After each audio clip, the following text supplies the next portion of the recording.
It was way past midnight when I left the office. The streets were quiet, too quiet, and a thick fog made everything feel off. I hustled to the train station, hoping I hadn't missed the last train home. There's something about a deserted train station at night that makes your skin crawl. Every echo sounds like footsteps following you. Every shadow seems to move just out of the corner of your eye. I got my ticket from the machine, but it glitched for a moment, showing weird symbols before spitting out my ticket. I shook my head, chalking it up to sleep deprivation and stress. As I walked to the platform, the overhead lights flickered, casting eerie shadows. I could feel the hairs on my neck stand up, but I told myself it was just the cold. The train was empty when I boarded, which was odd but not unheard of. I found a seat near the conductor's cabin, hoping the proximity would make me feel safer. As the train pulled away from the station, I tried to relax, scrolling through my phone to distract myself. But relaxation wasn't in the cards tonight. At the next stop, the doors opened, and in walked the most terrifying figure I had ever seen. This guy was tall and wore a mask that looked like it was out of a horror movie, twisted, with an expression of pain and anger. He was holding something long and shiny in one hand. It was a knife. He took a seat a few rows ahead, just within my sight. I tried not to stare, but it was hard not to. Every time I glanced up, he seemed to be looking right at me through those hollow eyes in the mask. The train lurched forward again, and every stop it made seemed to last an eternity. I was on edge, and every time the train halted, my heart raced, thinking about what I should do. This guy hadn't done anything yet, but the knife was a clear enough message. The lights in the train began to flicker more violently, plunging the carriage into darkness intermittently. I felt trapped, each flicker a countdown to something terrible. I texted a friend, trying to keep my fingers steady, but either he was asleep or I had no signal because the message just hung there, unsent. Then the real terror began. The train shook, harder than normal, and the lights went out completely. In the darkness, I heard him stand up, his movements deliberate and terrifying. The sound of his footsteps coming closer made my blood run cold. I couldn't see, I could only hear him approaching. In a panic, I got down on the floor and crawled towards the next car, my hands shaking as I fumbled with the door. I managed to get it open and stumbled through, nearly falling as I entered what felt like a freezer. A thick fog filled the car, and I could barely see my hand in front of my face. I heard the door slam behind me, and I knew he was still following me. I ran through the fog, my heart pounding in my ears. Suddenly, the train dipped into a deeper darkness as it entered a long tunnel. The rumbling of the train echoed ominously around me, mixing with what sounded like whispers, though no one was there. Each shadow seemed to twist and writhe in the dim light, forming shapes that didn't make sense. My breath became visible, puffing out in panicked clouds as the temperature dropped even further. Finally, the train slowed as we approached another station. This one was lit and there were people around, even at this late hour. I didn't look back, I just ran off the train and into the crowd, trying to lose myself among the late-night travelers. When I finally stopped, my chest was heaving, and I could see my breath in the cold air. I didn't stop to think, I just kept moving until I was out of the station and in a taxi heading home. The safety of the cab did little to calm me. My mind replayed every moment, every sound of his footsteps, every flicker of light. Back home, I double-checked all the locks on my doors and windows. I didn't sleep that night or many nights after. The image of that mask and the glint of the knife haunted me. I knew I'd been lucky to escape, but the fear, that gut-wrenching, bone-deep fear, didn't leave me. It stayed, a constant reminder of that night on the last train home. That experience changed me. I'm more cautious now, always aware of my surroundings, especially at night. Some might say I'm paranoid, but they didn't see what I saw, they didn't feel the terror of being hunted. As much as I want to forget, I know I never will. It's etched into my memory, as vivid as that night itself.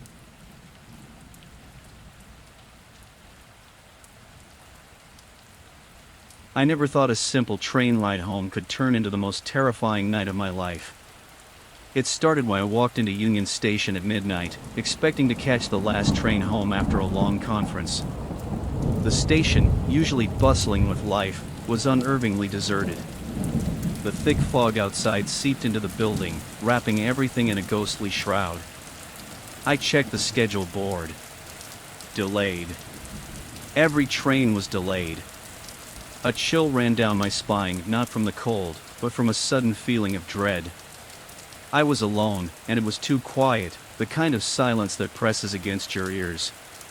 That's when I first saw them, at the far end of the platform, 5 figures in clown masks, standing completely still. They were facing me, and even from a distance, I could feel their eyes on me. My heart skipped a beat. I have always been terrified of clowns, a fear that dates back to a childhood incident at a circus that left me screaming in terror. I told myself they were probably just some kids messing around, but the primal part of my brain screamed at me to flee. I decided to wait in the main hall, hoping other passengers would show up, but the figures followed me. They moved in a slow, synchronized way, like puppets on invisible strings. It was unnatural, eerie. I glanced around for security, but there was none in sight. I was truly alone with them.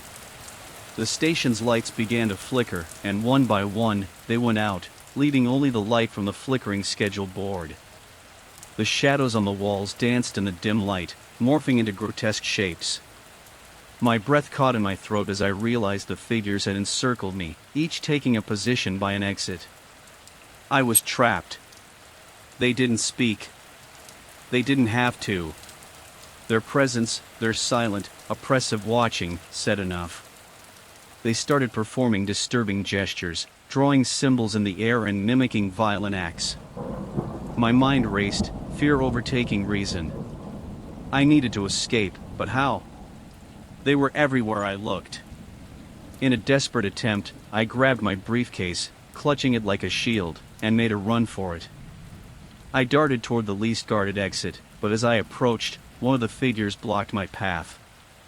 I swung my briefcase in a wide arc, forcing him to step aside, and sprinted down a corridor I had never noticed before. The corridor was narrow, lined with old, peeling posters and flickering lights that barely lit the path. I could hear their footsteps echoing behind me, a relentless, rhythmic pounding that matched the frantic beating of my heart. I pushed myself to run faster, my lungs burning with each breath. Suddenly, I stumbled upon a maintenance door, slightly ajar. It was my only chance.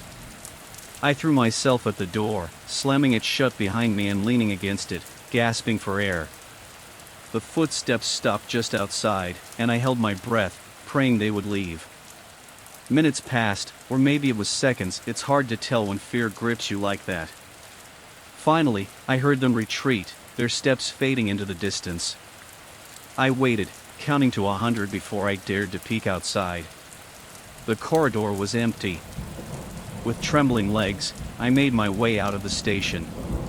The early morning light felt like a lifeline, the normalcy of the city a stark contrast to the nightmare I had just escaped. I found a diner filled with early risers and stumbled inside. The warm chatter and clinking of coffee cups grounded me as I dialed the police. While I waited, a news report on the diner's TV caught my attention.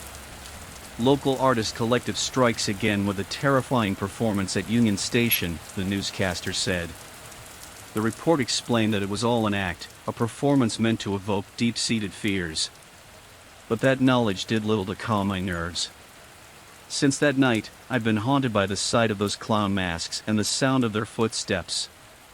I've started seeing a therapist to deal with the nightmares that follow me into sleep. They say it was all an act, but the fear was real. And sometimes, when it's quiet, I can still feel their eyes on me, watching, waiting. No matter what anyone says, some fears, once awakened, don't go back to sleep.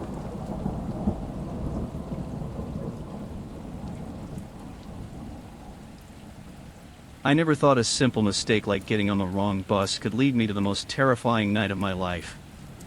There I was, standing alone at a train station I'd never seen before, with nothing but the sound of my own breath and the distant hum of the city to keep me company.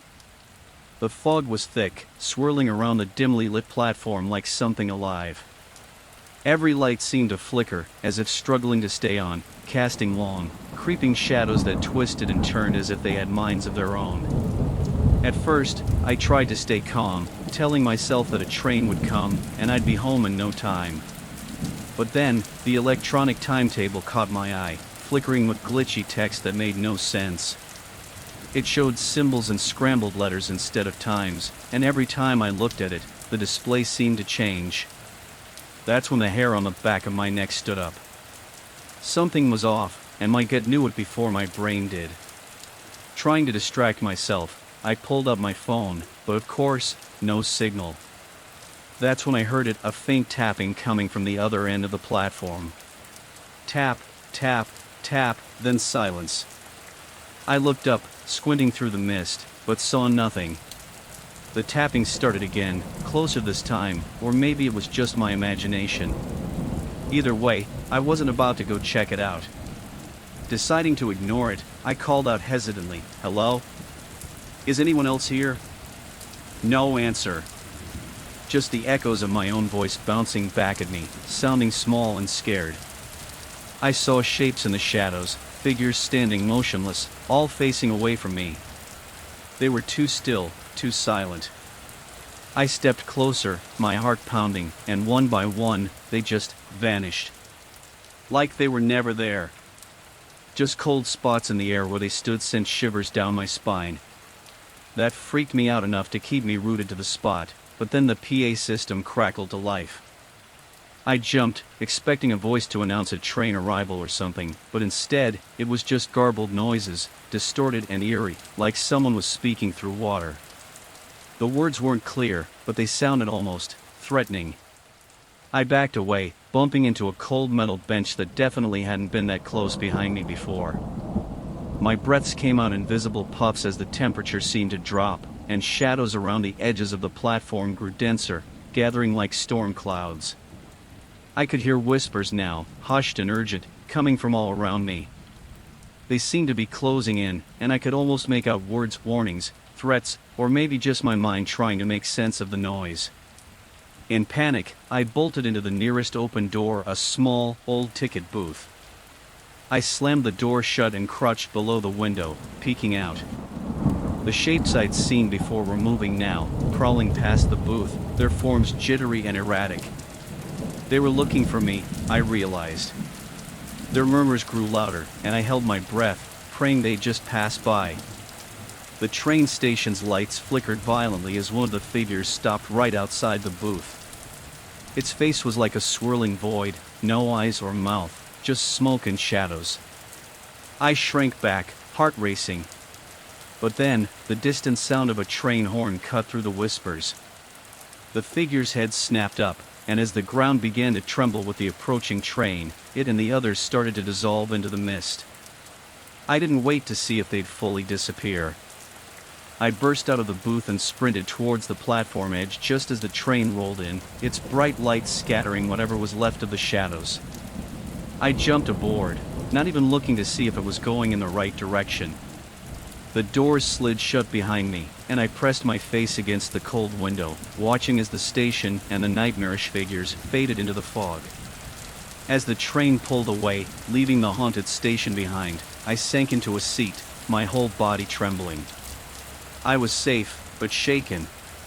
The echoes of those whispers still lingered in my ears, and I couldn't shake the feeling that I had escaped something truly sinister. I promised myself then and there, no more late-night adventures. And definitely no more wrong buses. I still think about that night sometimes, wondering if it was all just in my head.